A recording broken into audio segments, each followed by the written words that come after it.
আসসালামু আলাইকুম ওয়া রাহমাতুল্লাহ। আলহামদুলিল্লাহ ওয়াহদা ওয়াসসালাতু ওয়াসসালামু আলা মান লা নাবিয়্যা বা'দা। আউযু বিল্লাহি মিনাশ শাইতানির রাজীম। বিসমিল্লাহির রহমানির রহিম। প্রিয় মুসলিম ভাই বোনেরা, আমি প্রত্যেকটি শব্দ 3 বার করে বলে দেব। এভাবে পুরো আয়াতটি পড়ব।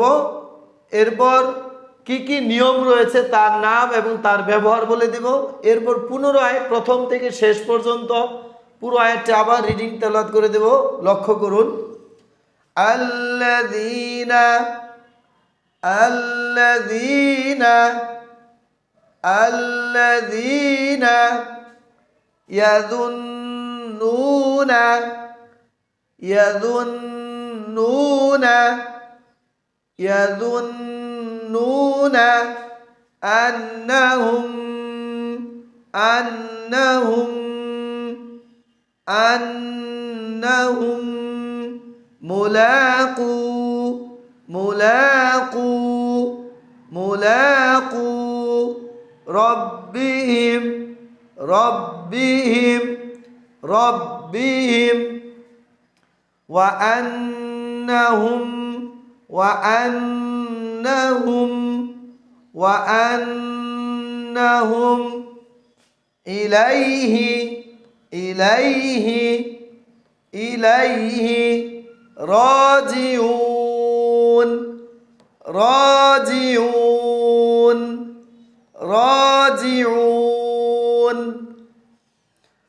الذين يظنون أنهم ملاقو ربهم وأنهم إليه راجعون।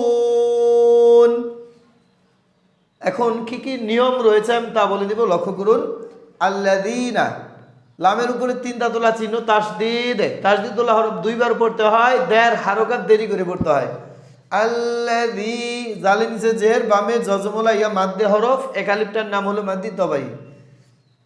ইয়াদুন্নু, জয়ের উপরে পেশ, বামে তাসদীদুল্লাহ নুন, ওয়াজিব গুন্না, এক আলিফ পরিমাণ গুনগুন করে পড়বেন এবং নুনের ওয়াজিব গুন্না করার সময় 2টি ঠোঁট ফাঁকা থাকবে।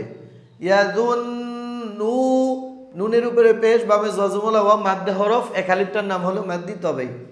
ইয়াদুন্নুনা, আন্না, জবরের বাম পাশে তাসদীদুল্লাহ নুন, ওয়াজিব গুন্না, এক আলিফ পরিমাণ গুনগুন করে পড়বেন এবং 2টি ঠোঁট ফাঁকা রাখবেন।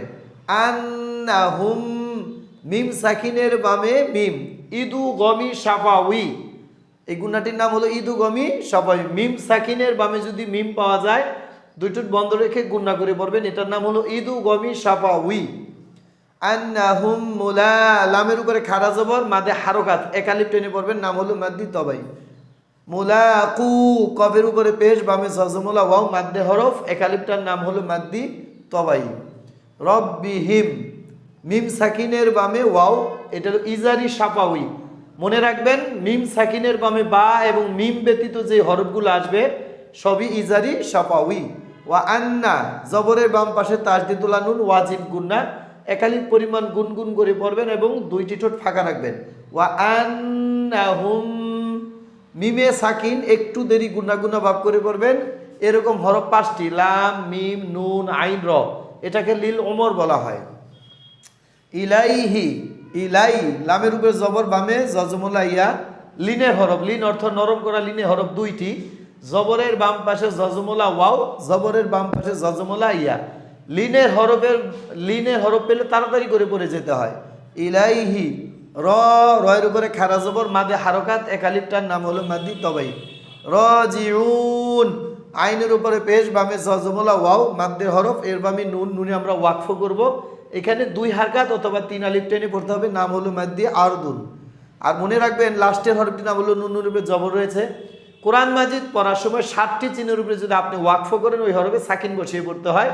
চিহ্নগুলো হলো এক জবর, এক জের, এক পেশ, 2 জের, 2 পেশ, খারাজের উল্টো পেশ।